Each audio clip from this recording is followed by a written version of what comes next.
Thank you. 2 weeks ago, Indra Nooyi stepped down as the CEO of PepsiCo. Great leader, stellar record, and I'm discouraged because with her departure, looking for my slides. I have failed. I'm going to start over. I forgot. I'm not just a speaker, I'm a tech person. 2 weeks ago, Indra Nooyi stepped down as CEO of PepsiCo. Much better. Great leader, stellar record, and I'm discouraged because with her gone, that's one less woman running a major American company. Now, women start out in the workplace equal to men in numbers and equal to them in ambition. But a funny thing happens as they go up, the women drop out and disappear. Very few actually make it to the top. Here, check out the 500 CEOs in the S&P index. The men in blue, and if you can see them, the women are in pink, there's just 25. Folks, this is terrible. We're missing out on the talent and insights of half our population. And as we know very well, we've got diversity and gender programs galore, webinars, seminars, and we're putting our best people to work at this, including many of us here tonight, and here is what companies are spending every year on diversity. Did you ever notice when a company gets in trouble for gender discrimination or sexual harassment, the very first thing they do is commit to spending more money to D&I or women's equity?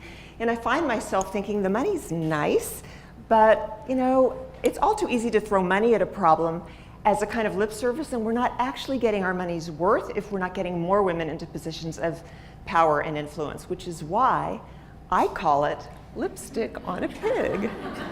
Because despite all the progress we've made, and we have made a lot of progress, we haven't yet figured out how to get more women to the top.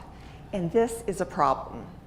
Did you ever think about the fact that we're raising a generation of girls and young women to be anything they want? Be bold, be brave, be brassy, be bossy. Just don't be the boss in corporate America? Why is that, and what kind of message are we sending? So here's what I think we should do about it. Did you ever notice that no woman gets ahead by keeping her head down, by quietly doing her work and just expecting she's going to get promoted? No, it doesn't work that way. She's got to promote herself. She's got to stand up and speak up for herself.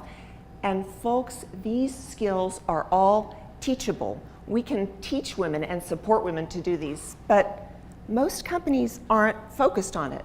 And I think that's a mistake because supporting your women helps your company across the board. First of all, by attracting new talent.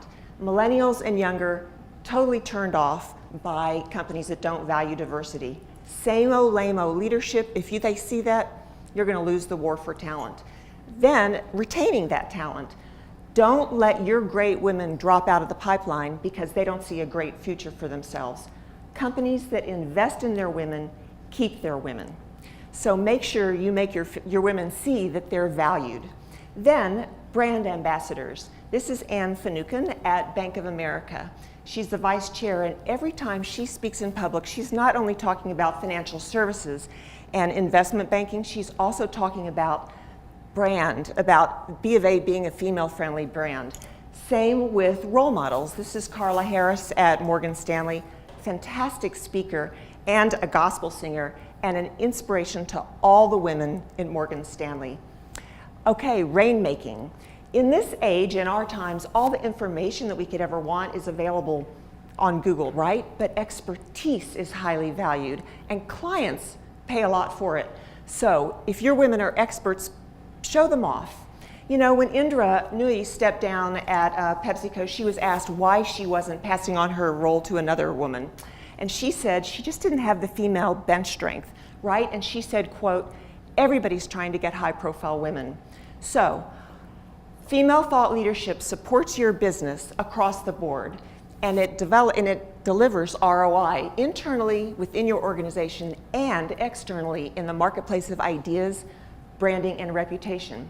I believe that female brain power is the most underused, untapped asset in corporate America. And if you're not using that, your company's going to lose the competitive edge because that's going to be the differentiator.